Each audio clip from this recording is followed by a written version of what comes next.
is Friday, May 15, 2015. This is your morning edition on I-24 News. Coming up later today, after hours of backroom haggling, Israel's 34th government was sworn in yesterday. We will discuss where it and the country is headed.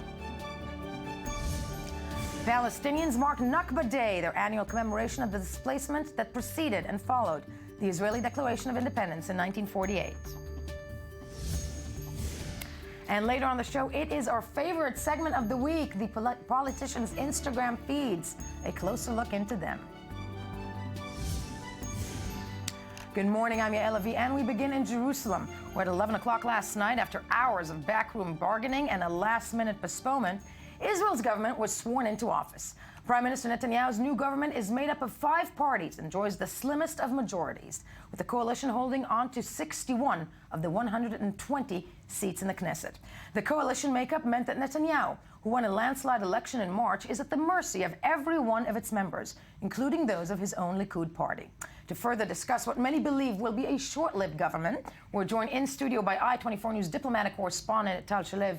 Tal, good morning. Good morning, yeah. Also with us in studio is Professor of Political Science at the Israel Valley College, Dr. Hani Zubaydah. Dr. Zubaydah, good morning to you. Good morning to you as well. Don't look so happy. I'm sorry. Shouldn't I? Exactly. Before, though, we break this down, let's take a look at the following report at what preceded the drama that eventually concluded with the swearing in of the 34th new Israeli government. The stormy, crisis-ridden and longest race to form a governing coalition in Israel's recent history has come to its conclusion in the last 24 hours, undoubtedly adding several more white hairs to Prime Minister Benjamin Netanyahu's head. I am happy to officially open the negotiations with the Shas party.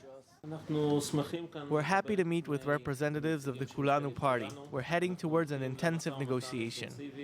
After the so-called easy part was over, appointing rising political star Moshe Kahlon as finance minister, Jewish Home leader Naftali Bennett as education minister, and giving Aryeh Deri, the head of ultra-Orthodox Shas party, the economy portfolio, Netanyahu spent long hours in more difficult negotiations. His greatest challenge, satisfying his own Likud party members who felt left out after many of the prestigious government ministries were allocated to other parties. One of them, Israeli Druze politician Ayub Kara, was even taken to hospital after complaining of chest pains during the early hours of the nail-biting day. Keeping their posts are Defense Minister Moshe Ya'alon and Transportation Minister Yisrael Katz, the latter also being appointed to head the Ministry of Intelligence. Yuval Steinitz was appointed Minister of Energy and Infrastructure, head of the Committee of Nuclear Energy, and a member of the Security Cabinet. In a move considered politically humiliating, loyal Likud member Ophir Akonis was appointed a minister in the Communications Ministry, but does not actually head the office, which Netanyahu is keeping for himself as well as the Foreign Ministry. The future Deputy Foreign Minister will be right-wing Tzipi Chotobeli, known for her support of full Israeli annexation of occupied territories. But the ultimate challenger for Netanyahu is to satisfy his party's number 2, outgoing Interior Minister Gilad Erdan, who demanded either the Foreign Ministry or both the Interior and Public Security portfolios. With some ministerial hopefuls leaving the Premier's office beaming and others disappointed, completing the makeup of the incoming government symbolically reflects the extra complicated tenure Netanyahu can look forward to in his 4th stint in the Prime Minister's office. Tal Shalev, I-24 News diplomatic correspondent. This all looks nice and calm, but you were there yesterday for the drama that unfolded in the Knesset.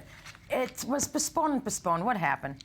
Well, everyone arrived at 7 o'clock, waiting for the Prime Minister, including the Israeli President himself, who already arrived at the Parliament building, and then Netanyahu decided he needed more time to deal with last-minute crises in the Likud. And one of the things that people who follow Netanyahu closely know about him is that he is the perfect procrastinator. So if he has till the last minute, he will be leaving it till the last minute. So he did get the extension, he did delay the ceremony by 2 hours, but right. Basically you had dozens of family members, Knesset members, and as we mentioned, the president himself, who had to turn around just waiting for this ceremony to begin. It wasn't one of the nights that that the Israeli Parliament will want to remember. There was a sense of farce in the air, a sense of debacle. Just choose the word. But at the end of the day, he did swear in his government and even had the first cabinet meeting late last night at 1 o'clock. So About what? It was a ceremonial meeting. It was the Okay. photo op just to show he has a cabinet. It was important for him to show to give up that photo opportunity. But definitely, it was a sharp contrast. The feeling was of a sharp contrast between Netanyahu's outstanding victory 2 months ago in the elections and the way he reached the final stretch almost breathless. Almost breathless. Dr. Hani Zubaydah, you're with us in studio, and we had almost a heated discussion before the cameras turned on. Everybody's already burying this government before it rose because it's such a tight, it's such a tight right-wing government. It seems that it's even hard to swear it in. Yet you believe that actually it will last longer than all the pundits and than all of us are thinking. Well, I don't know how long it will last. We'll need to see the first 3 months. But let me remind you that one of the most stable governments we had was the Rabin 92 government that was a minority government with 57, if I'm not mistaken, and had the support of the Arabs from the outside. Look, in political science, we know for years, minimum winning coalition is the tightest and best coalition to run. It was written by Anthony Downs in 54, and then Riker wrote about it, the governments of coalition, and so on and so forth.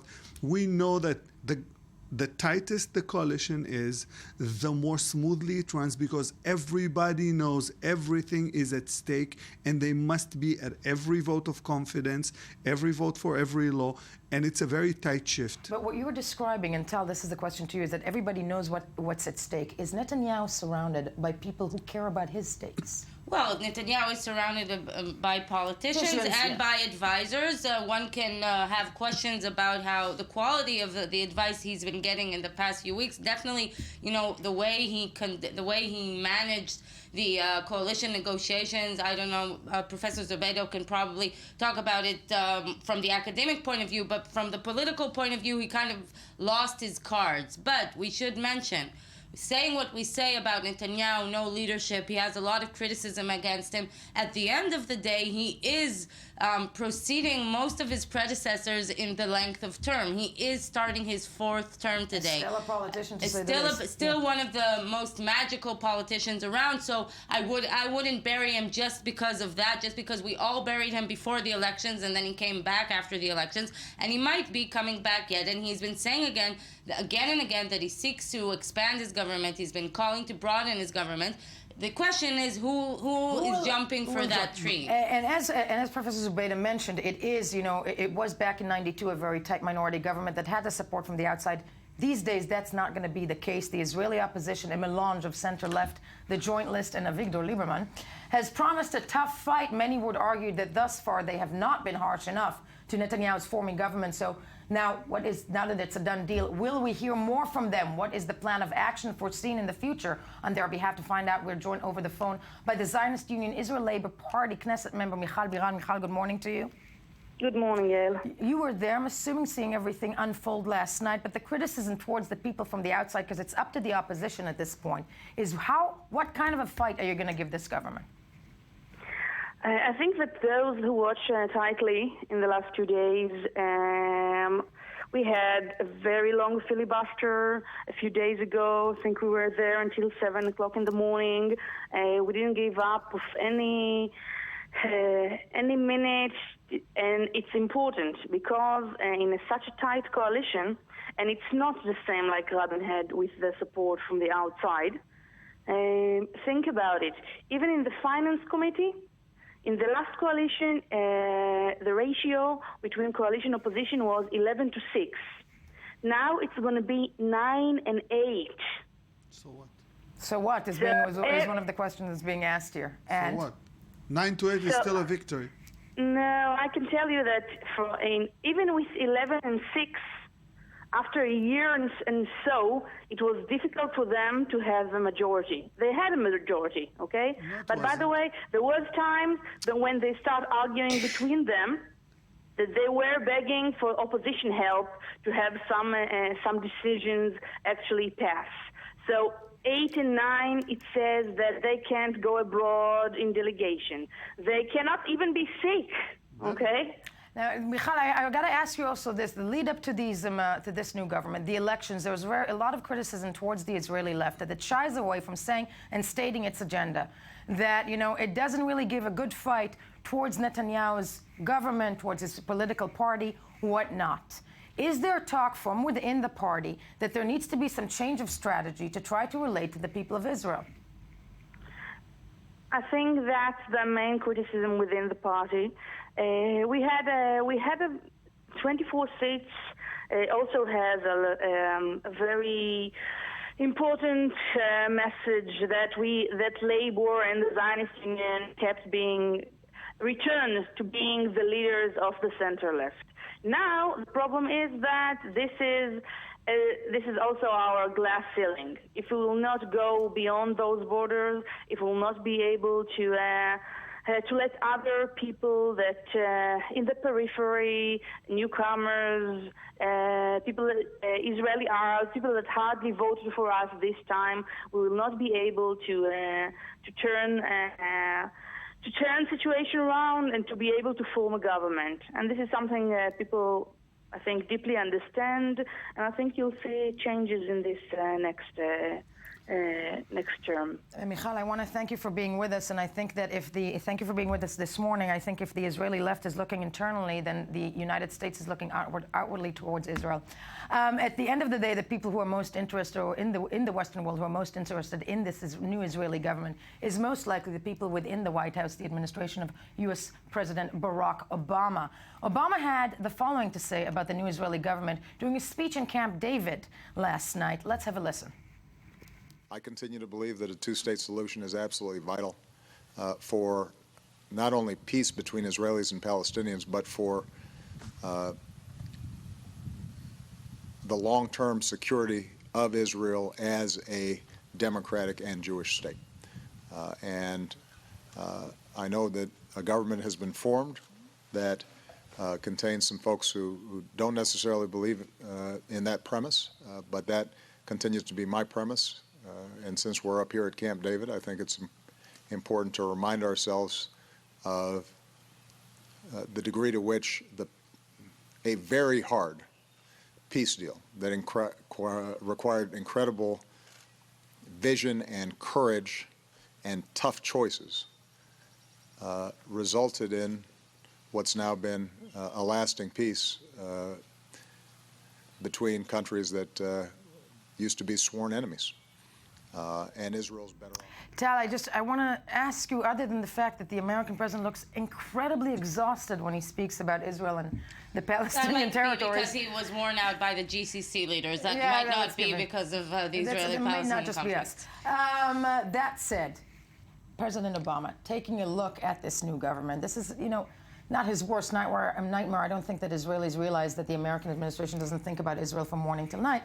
But that said, this is not the government in Israel he was hoping would form. This is not the government in Israel he was hoping for. This was not the prime minister he was hoping for. But luckily for the Israeli prime minister, there is another issue on Obama's mind at the moment that will be occupying him at least till the end of June, beginning of July. That is the Iran deal. So the wave of international pressure on the Israeli-Palestinian issue will probably start out from Europe, and only after the Iran deal is concluded will Obama be starting the pressure or starting to implement this reassessment or reevaluation we've been hearing of. But definitely the fact that Netanyahu in the end did form a narrow right-wing government with a deputy foreign minister appointed yesterday, Tzipi Hoteveli, who is a proponent of annexation of the West Bank. This is not a message to the international community that they were waiting to hear. The White House has been saying again and again that they want to see a genuine commitment to the two-state solution following Netanyahu's pre-election comments. Right. This is not something that is on the table now.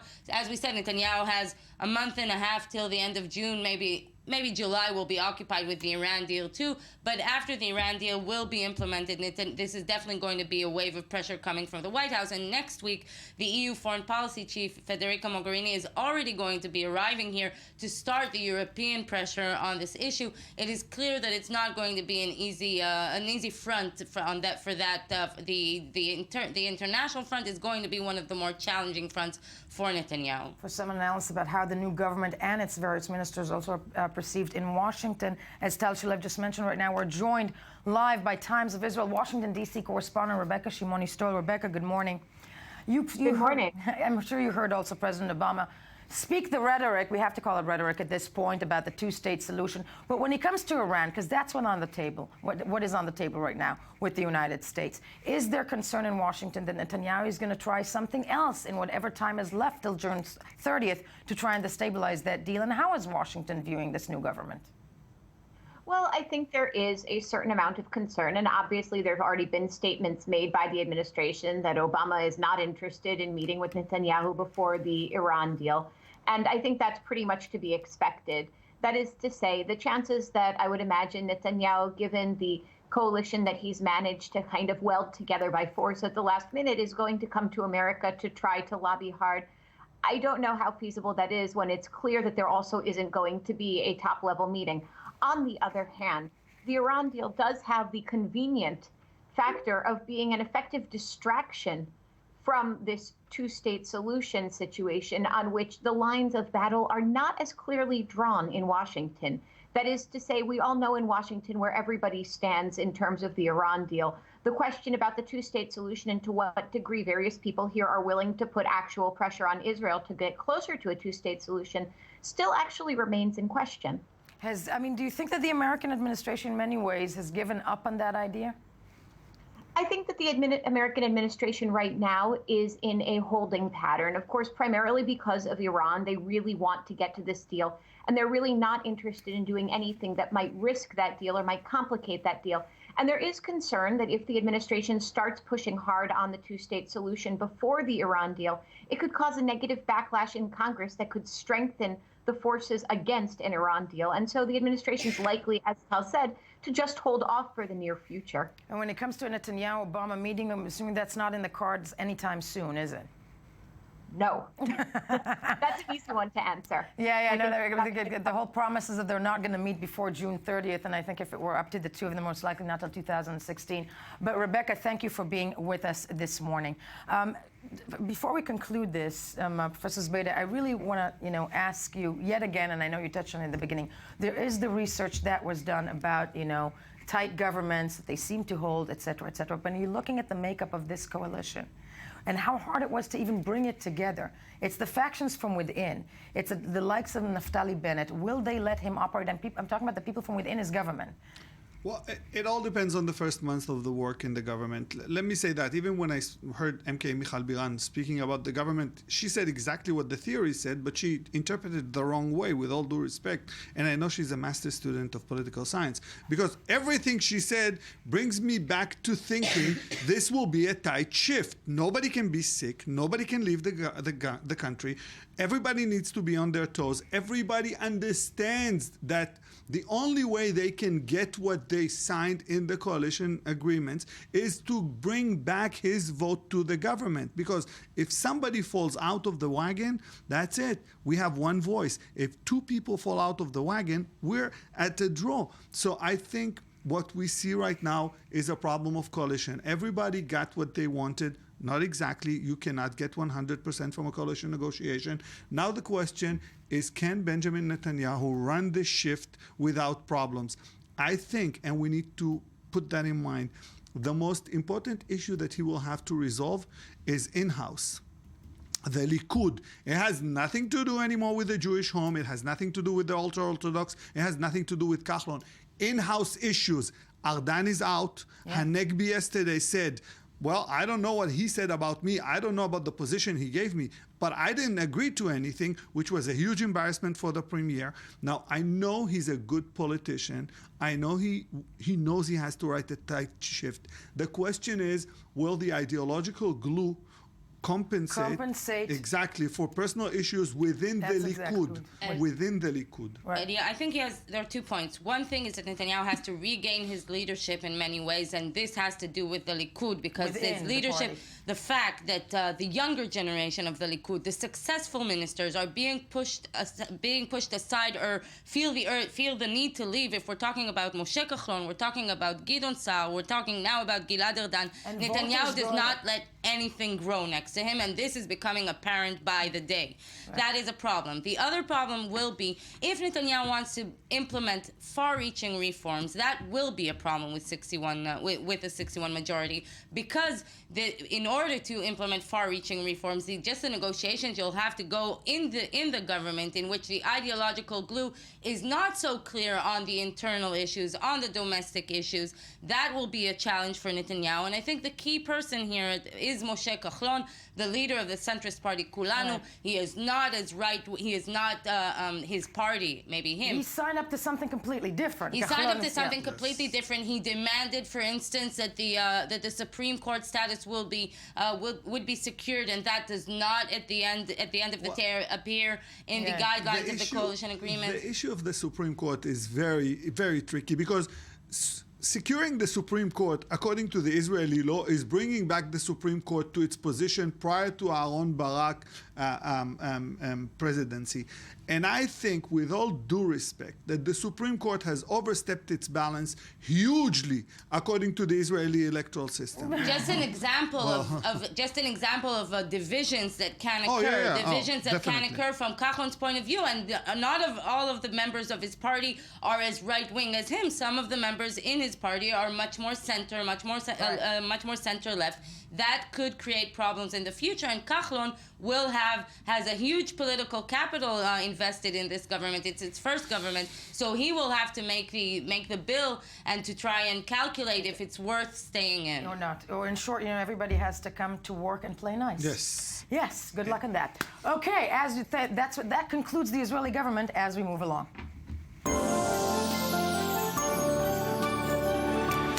Today, May 15th, is Nakba Day, in which Palestinians mourn the loss of their homeland in 1948, coinciding and resulting from Israel's War of Independence. Nakba in Arabic means disaster. The Palestinians chose a name for the displacement of hundreds of thousands of people and the establishment of a Jewish state. The day is marked by large processions and rallies in which the levels of violence has fluctuated over the years. Nakba Day events are also held by the Palestinians diaspora, the diaspora of the Palestinians abroad. In Israel, some Arabs hold solidarity events, though a recent law has made it illegal to mark Independence Day in a mournful manner.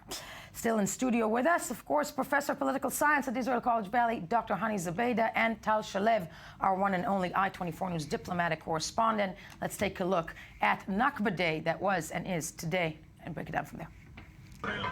Residents across the Palestinian territories marched this week in commemoration of the Nakba, the catastrophe in Arabic, marking the displacement of Palestinians following Israel's creation in 1948. In Gaza, parts of which are still in ruins following this summer's war between Israel and Hamas, the march took on political meaning. Today we're marking the 67th anniversary of the Nakba, and to renew the promise that we will return to our land and homes. And in the West Bank, thousands marched in Ramallah in a bid to keep Palestinian history alive in a region increasingly torn by conflict. Today is the day we became exiled 67 years ago. They made us go in exile, sending all of us to different places. It is our right to commemorate this day to unite all the Palestinian people on one path, one side and with one aim. And if we are not all united, we will never be able to go back to our land. The Nakba Day, marked each year on May 15th, has become of vital symbolic importance for both Palestinians in Gaza and the West Bank and Arab citizens of Israel.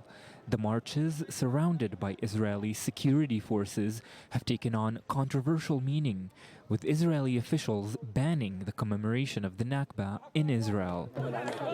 But in the south of Jerusalem, a march in the deserted village of El Walaje, now surrounded by Jewish settlements, took on the symbolic significance of the right of return, the demand by Palestinian refugees and their descendants to return to the homes they left.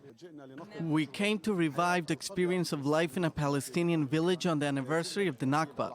We came to confirm our right to return and that this right will not be withdrawn as we proceed, and we will not give it up. Those taking part in the event in El Walaje engaged in baking bread, singing songs, and dancing traditional Palestinian dance, highlighting life in a village once marred by death and dispersion. Joining us on the phone from Ramallah is member of the Fatah Revolutionary Council, Dimitri Diliani. Dimitri, good morning to you. I'm sure this does not come as a surprise to you, the Israeli government. We are going to talk about Nakba Day, but is this a second Nakba, which I mean, you know what, let me rephrase this as I'm losing my words. What do you think about the new Israeli government? Well, I think, well, first of all, I'm in Jerusalem, I'm home, but... Good to know. I think the Nakba, the catastrophe of 1948 is still continuous until today. It's not something to commemorate. It's something that we live every day under occupation, and for refugees who are not being able to neither come to their homes nor to the Palestinian state due to the Israeli policies. Now, I do believe that the current Israeli government is just an extension of that catastrophe. Dimitri, I have one question before we continue, because you know you said something very right, that the current Israeli government, you know, there's some political scientists or whatnot and commentators who say that actually the peace process usually stands a chance much better with a right-wing government than it does with the joint left and right coalition. Maybe this is the chance. No, actually, I believe that the current Israeli government is taking the state of Israel to post-Zionism because the ruling party in that government, which is Beit HaYehudi, not the Likud at all, calls for one state with two systems. In other words, they call for apartheid, something that we will also resist. And it's easier for us as Palestinian people to resist apartheid and resist racist laws than to explain to the world what is occupation, what does it mean.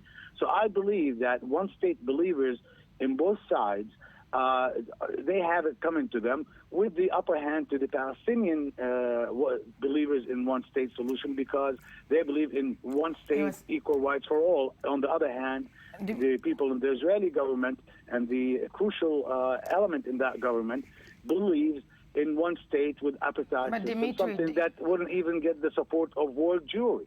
Dimitri, all those valid points, I'm assuming, that are heard from the Palestinian street. Tal, really quickly, because we have a second left. Palestine, as we discussed about the peace process, push. Are we going to look at something that is even going to destabilize the situation with the Palestinians, and Netanyahu has to give within his party, within his government, to the Likud members? Well, I don't think Netanyahu believes in status quo. That will be the situation. He will be talking about regional opportunities. That will be the fig leaf slogan for the international community. Even though the Arab world is clear that it demands some progress on the two-state solution to get some regional opportunities, but that will be the main talking point. Sadly, all the time we have. I want to really thank Professor Zubaydah for coming here this morning. Tal Shalev, always a pleasure. Do stay with us. When we get back, Politicians Instagram, much nicer. First, the news.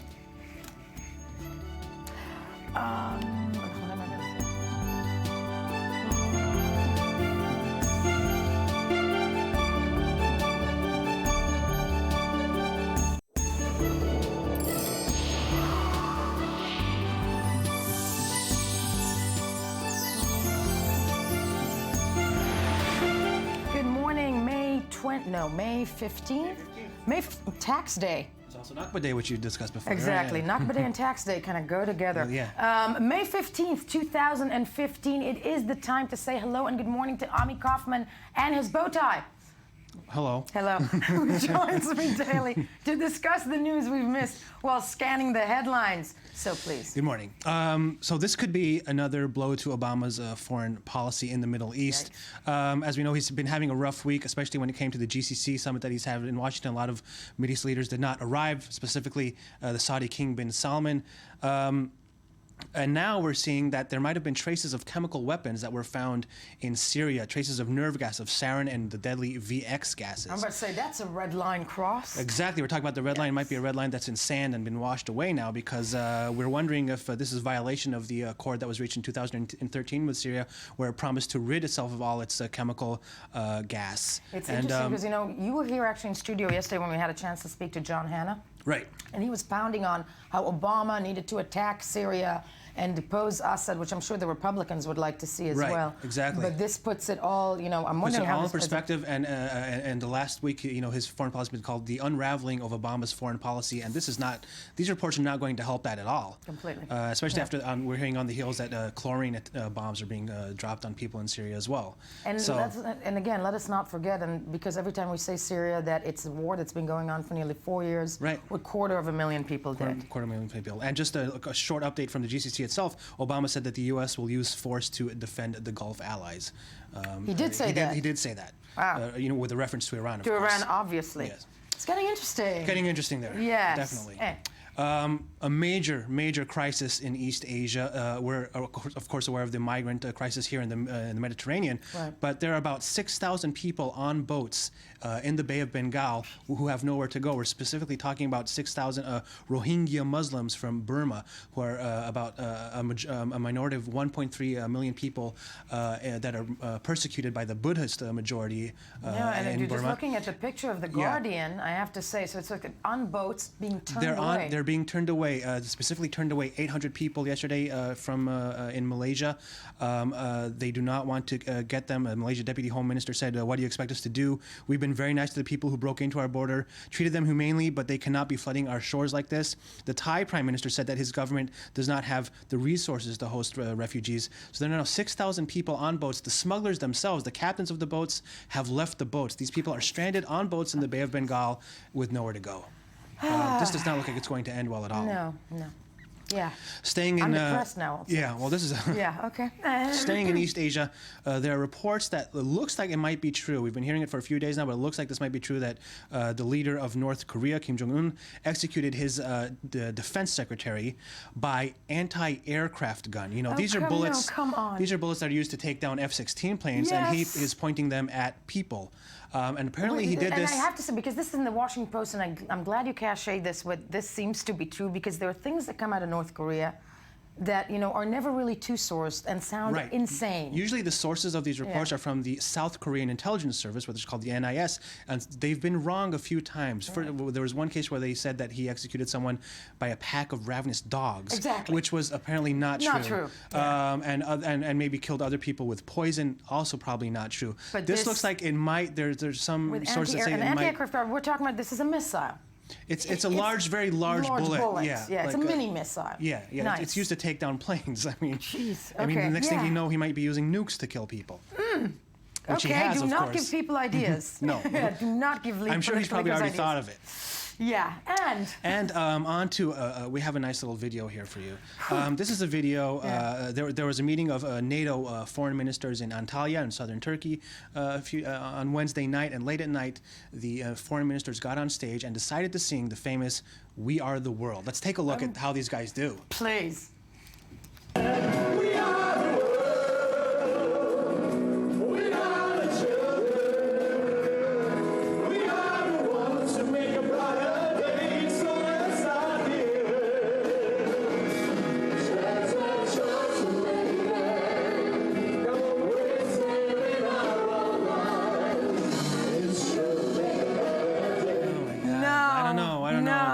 Cringed with that one. Ouch! I think keep your day job. Ow. And there's something about seeing, you know, it's like karaoke gone wrong. You know, it's karaoke. No. Oh, okay. There's something about saying the well-to-do kind of, you know, top 1% exactly. singing "We Are the World." It wasn't working for me. They are the world. They are the world. Not working for me. Yeah, that's true. Actually, my God, it just sunk in. The 1% are singing that they are the world, while all of us are starving underneath. There, I said that. Ami, thank you for that one. Yeah. And we have another one coming from Africa, an attempted coup in Burundi. President Pierre Nkurunziza was in Tanzania in Dar es Salaam for a conference, and one of his former allies, General Godfrey Niyombare, attempted to take over, but it looks like the forces loyal to the president managed to stave them off, and the president came back in time to save everybody. And a sentence we don't hear quite often. Yes. Yeah. Okay. So it looks like this is a failed attempt. It looks like it's pretty much over. Unfortunately, there were 5 soldiers that were killed during the attack, but other than that, there wasn't too much violence or too much bloodshed. It ended pretty quickly. Yeah, one that Africa cannot afford. Right. Yes. A time for one more, I think. Yeah. There was a huge Pew Research Center survey that included 35,000 people. This is really amazing. The big drop in people that call themselves Christians in the United States. It dropped from 78% to 71%. That's 8 percentage points, a decline of 5 million people. This is, they say that this is in part by a generational change where people are just calling themselves the new millennial, the young ones are calling themselves either atheists, either agnostics, or nuns, which means they are nothing in particular. They just don't want to call themselves anything. Nice. Yeah. So overall, the religiously unaffiliated. Nuns getting it. I'm talking about the pun of it. Okay. Exactly. Yeah. That's a good one. Yeah. But the religiously unaffiliated has jumped to 56 million people. That is 23% of adults. That's up from 36 million. That's in fascinating because I think 2007. 10 years from now we will see the political implications of that. Yeah. Apropos, even though religion and state are supposedly separated, but that's a huge It's a story huge for the drop. United States. Really huge drop. Definitely so. Ami, thank you for that because it was all the news fit to print and told by the man with the best bow tie in town. It is, isn't it? It is. It really is. But it is the time, really, for our favorite segment of the week with the one and only Tal Shalev. It's my favorite. So it is Instagram. Politicians' Instagram of the week. Tal Shalev. Take it away. Hi. Okay, so the first item today is especially for you. You can take part too. But it's especially for you because Happy Mother's Day. Oh, God. It was this week. No, before you continue, okay? I was really like a second away from posting on Facebook. I get it. It's Mother's Day. Everybody shut up. Okay, that's the first one. Just that's Barack and Michelle and Sasha and Malia in their very young years. I was about to say before he had white hair. Yeah. A few weeks ago, I saw pictures of him at 2009 in Cairo. He didn't have white hair. Exactly. But 3 lucky moms got a surprise phone call from the president to wish them happy Mother's Day. He said, "I know how tough it is to raise kids and do right by them, and if it hadn't been for my mother, I certainly wouldn't be here." Which is a reminder of Obama's close relationship with his late mother, Stanley Ann Dunham, who died in 1995. And Obama once recalled her saying, if you want to grow into a human being, you're going to need some values, and that is like one of the most substantial sentences of his life. Michelle also posted a photo of her mother. Every day I'm thankful for you. How did her mother give birth to a woman so tall? That was probably a tough birth. Okay. Yes. Every day I'm thankful for your love and support, Mom. Wishing all the amazing moms out there. And it's signed M.O., meaning that this is a post by Michelle herself. Yeah. The next, and our former president, George W. Bush, also posted a photo with him and Barbara. Happy Mother's Day to the woman who taught us how to live, love, and laugh. I actually liked Barbara. She's she in was her a nice 90s. woman. How old is she now? She's in her her 90s. Yep. And his brother, Jeb, posted a video on Instagram. Jeb's really good on Instagram. We already talked about it, how the GOP is good on Instagram. No, they give good, give good Instagram. So let's watch it. Let's watch the video. We're having a wonderful Mother's Day with Columba and our 2 beautiful granddaughters. Georgia, do you have anything to say? No? Happy Mother's Day, Abwe. Thank you. I love you. King Nachon, Ron. Aww. Yep. Look at me. I've got a family with values and kids, and they're happy, and I want to be president. So, Jeb had this thing this week that he almost announced by mistake he was running, and then he had to withdraw. So another candidate, Chris Christie, we're still waiting to hear what exactly. Which will be amazing. It will make it so much fun if you will. At least by his Instagram account, he's been running for weeks. He also posted a photo of his wife and kids. Happy Mother's Day to Mary Pat and all the amazing moms out there. And another GOP senior official who, unfortunately for Netanyahu, is not running for president. Is John Boehner, the House Speaker. He also posted a very touching video in commemorating his mother, if we could see that. If we have that video, let's watch it. My mother got angry at us over something. She wasn't at all bashful about taking the spark plug wires off the spark plugs so the car wouldn't start. Wow. Okay. Continuing with Yeah, President no, but Obama. that was touching. The Yeah, one that thing I was thought touching. that you said though about Obama saying that we had, mothers doing right by their children. Where's that Mother's Day that demands the children do right by their parents? That's just me. Yeah, moving along. Yeah. Well, Obama, the previous picture, Obama with the GCC waiting for the, it was Peter by the White House official photographer, President Obama waiting to participate in the arrival ceremony for the GCCs. He was waiting because, many of them didn't just come. So I thought it was a good photo. Okay, waiting. You can continue It's so to wait. sad. You know what it brings to mind? It's my party and I'll Exactly. cry if I want to. Nobody's singing with me. But he did, as the photo after that, Obama himself posted a photo on the White House account. Happy birthday, Stevie Wonder. Very cool photo. Very, very cool photo. Very cool photo. And just that's last photo of the week. Please. Another, we're very American this week.